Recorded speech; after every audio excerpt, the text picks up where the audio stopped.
Hello guys, আসসালামু আলাইকুম। Welcome to my channel. কেমন আছেন সবাই? আলহামদুলিল্লাহ, আমরা ভালো আছি। তো আজকে আরেকটি নতুন রেসিপি নিয়ে আপনাদের কাছে হাজির হয়েছে। আজকের রেসিপি হচ্ছে চিংড়ি মাছ কীভাবে সহজ উপায়ে রান্না করতে হয় সেটা আপনাদের সাথে আমি শেয়ার করব। তো এখন আমি চিংড়ি মাছ রান্না করার জন্য চিংড়ি মাছ ভালো করে ক্লিন করে ধুয়ে নিয়েছি। এখন এটা হচ্ছে দেশি চিংড়ি মাছ। এই চিংড়ি মাছ এটা ছাড়াও আর একটা আছে যেটা বাজারে কিনতে পাওয়া যায়, আর একটু লম্বা লম্বা বড় টাইপের। তো আপনারা হয়তো বা অনেকে এটা চিনেন না, আবার অনেকে চিনেন।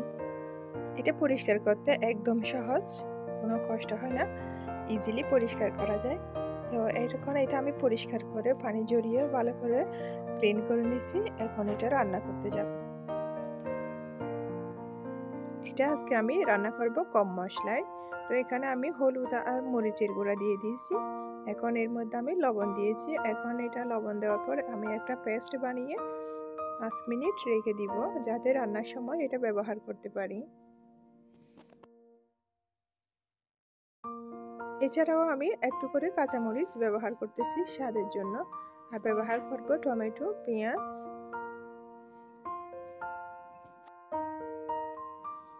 আর এদিকে আমি এটা পেস্ট বানিয়ে নিচ্ছি। এর সাথে আমি অ্যাড করছি সামান্য করে ধনিয়া গুঁড়া।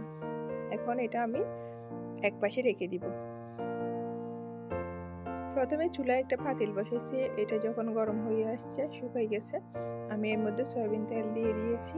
এখন তেলটা যখন গরম হয়েছে, তখন এর মধ্যে আমি পেঁয়াজ আর একটু করে রসুন দিয়েছি। এখন আমি পেঁয়াজটাকে ভালো করে নরম করে ভেজে নিব। পেঁয়াজটা নরম করে ভেজে নেওয়া হয়ে গেছে। এখন এর মধ্যে আমি পেস্ট করে রাখা মশলাটা দিয়ে দিচ্ছি।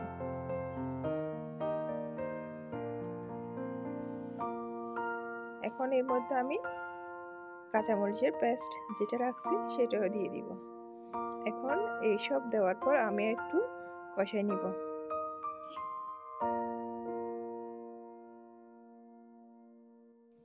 এখন এটা কষানো হয়ে গেছে। এর মধ্যে আমি এখন মাছটা দিয়ে দিব।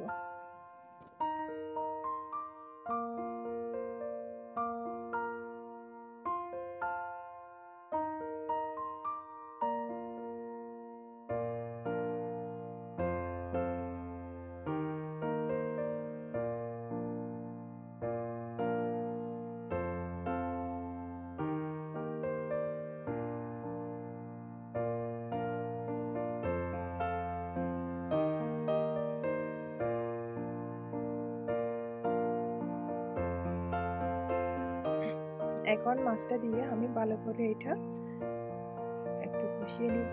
তারপরে এর মধ্যে আমি টমেটোগুলো বসাই দেব। তো আমার আজকের রেসিপিটা আপনাদের কেমন লাগতেছে সেটা অবশ্যই কমেন্ট করে জানাবেন। কম মশলার মধ্যে এই রেসিপিটা অনেক মজা। আপনারা অবশ্যই বাসায় ট্রাই করবেন, আপনাদের অনেক ভালো লাগবে। তো এখন আমি টমেটো দিয়ে দিচ্ছি। যদি আমার রান্নাটা ভালো লাগে অবশ্যই একটা লাইক দিবেন, পাশে থাকবেন, সাপোর্ট করবেন। এখন রান্নাটা প্রায় হয়ে গেছে। এর মধ্যে আমি একটু সামান্য পরিমাণ পানি অ্যাড করে দিচ্ছি। এরপর 2 মিনিট রান্না করার পর আমি নামিয়ে ফেলব।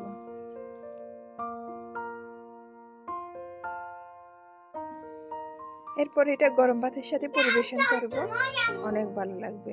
অবশ্যই আপনারাও বাসায় ট্রাই করবেন। ভালো থাকবেন, সুস্থ থাকবেন। আসসালামু আলাইকুম।